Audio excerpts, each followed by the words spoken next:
In a small village nestled between green hills and clear rivers, there lived a man named Arlo. Arlo was a painter, and his work was admired by many. His paintings were filled with colors and scenes of nature. Bright skies, sparkling waters, and deep forests. He painted what he saw with his eyes, what he thought was real. Arlo lived alone in a small cottage on the edge of the village, where he could see the mountain that stood tall and proud in the distance. The mountain had always fascinated him, and one day, he decided he would paint it. He wanted to capture the mountain in all its majesty.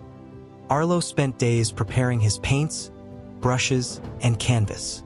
Finally, one bright morning, he set out to climb the mountain. He wanted to see it up close, to understand its every curve and stone so he could paint it perfectly.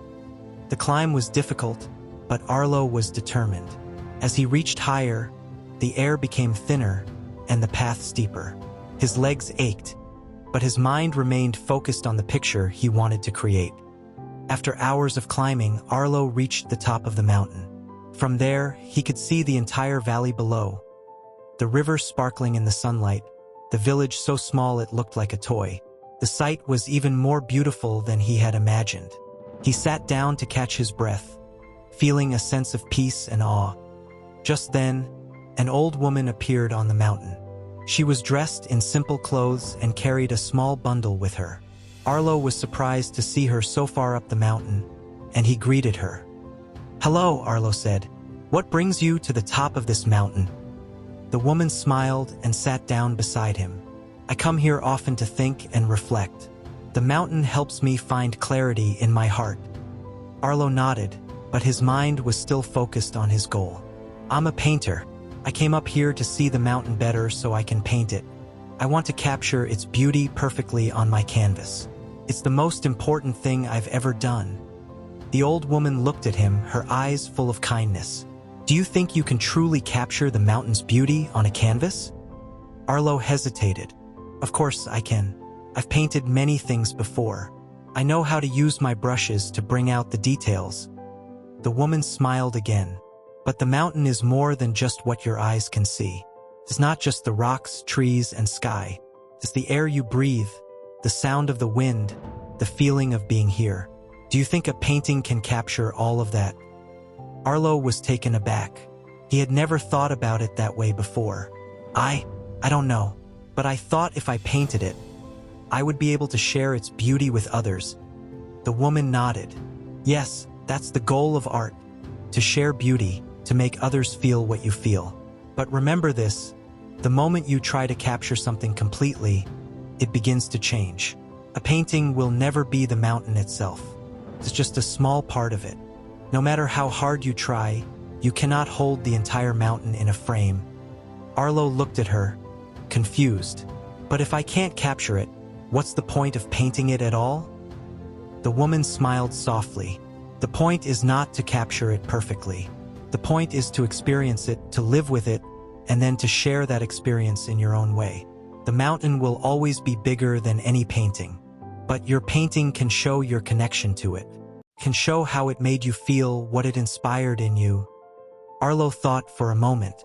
He had been so focused on getting every detail right, on making the mountain perfect in his painting, that he hadn't considered what it meant to truly experience the mountain. "I see," Arlo said slowly. "The mountain is not just something to be captured. It's something to be experienced. And through my painting, I can share that experience, not just the image." The woman nodded. "Exactly. Art is not about perfection. It's about expression. It's about showing others what you see through your own eyes, what you feel in your heart." Arlo smiled, feeling a weight lift from his shoulders. For the first time, he realized that art wasn't about being perfect or exact. It was about sharing moments, emotions, and connections, things that could never be perfectly captured but could still be deeply felt. He stood up, looked at the mountain one more time, and then turned to the woman. "Thank you for this. I think I understand now." The woman stood as well and patted him gently on the back. "Remember, Arlo, the world is full of beauty. But sometimes the beauty is not in what we see, but in how we see it." With those words, the woman began to walk down the mountain. leaving Arlo alone with his thoughts. He took a deep breath of the fresh mountain air, feeling a sense of peace that had eluded him before. When he returned to his cottage that evening, he didn't rush to paint the mountain right away. Instead, he took time to think about it. He realized that his painting didn't need to capture the mountain perfectly. It needed to capture what it meant to him, how it had made him feel. That would be the true beauty. The next day, Arlo began his painting. He painted the mountain with broad strokes, using colors that expressed the calmness and majesty he had felt. He didn't focus on the small details. He focused on the feeling the mountain had given him. When the painting was finished, it wasn't a perfect image of the mountain, but it was a piece of art that carried the essence of what he had experienced.